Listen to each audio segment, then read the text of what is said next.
Colin, what's your reaction to Adam Silver's decision? Good decision socially in 2016. If you're not inclusive, you're in big trouble. Doesn't matter if you're a person, you're a political candidate, you're a city, you're a business. If you're not inclusive, you're going to lose customers, and we see it time and time again. Well, I want to be careful here just because, one, the Charlotte Hornets are going to play games in Charlotte. The NBA is not leaving Charlotte.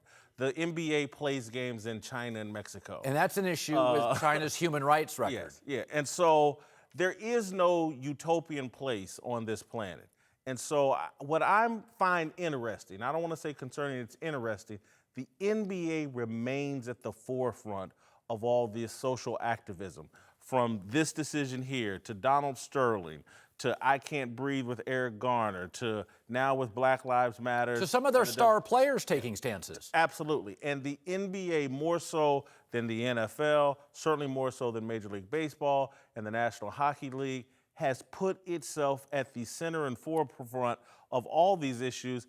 And now you have to start when they're talking about going to New Orleans. New Orleans is a pretty corrupt city that's had its problems and will continue to have its problems. What happens when they have an issue there and you start getting pressure? Well, and in some of these other American cities? But it is interesting. First of all, the NBA should be the leader. It is the only sport in America where African Americans are the overwhelming stars, minorities in America. Secondarily, it is the sport built around stars. Baseball's around, and football's around, and hockey's around units and line. The NBA is about getting the best two players. They are celebrities in America, and celebrities have power. And those NBA celebrities are now our American royalty. They're our queen. They're our king.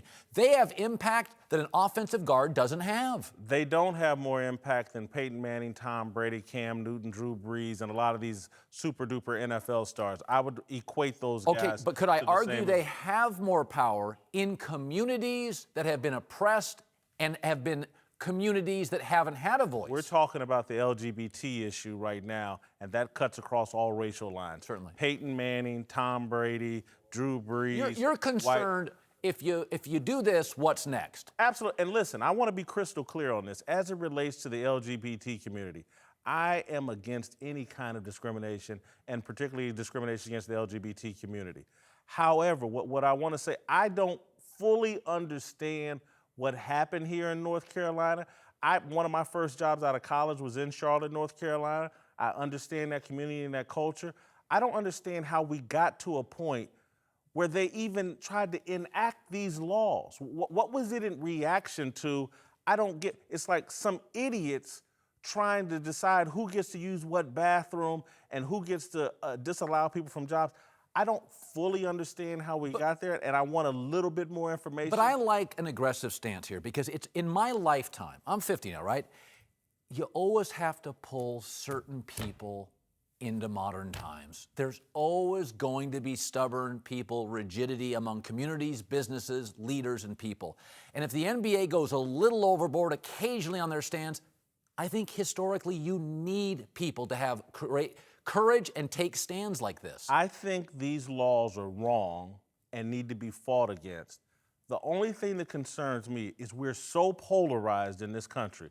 Polarized, and I talk to people, very intelligent, powerful people, that feel we're polarized to the point that we were damn near at the point of the Civil War. And so when, again, the laws in North Carolina are wrong. North Carolina people need to settle that and decide that. When you start infringing on states, that's what leads to more polarization, more discord. I'm just very concerned about where we're at in this country. There's so much tension. We seem to be splitting apart. And again, I pat Adam Silver, NBA on the back. They've taken on these issues, but I just want to make sure they understand what it is they're doing and who else they're in bed with, China and other places.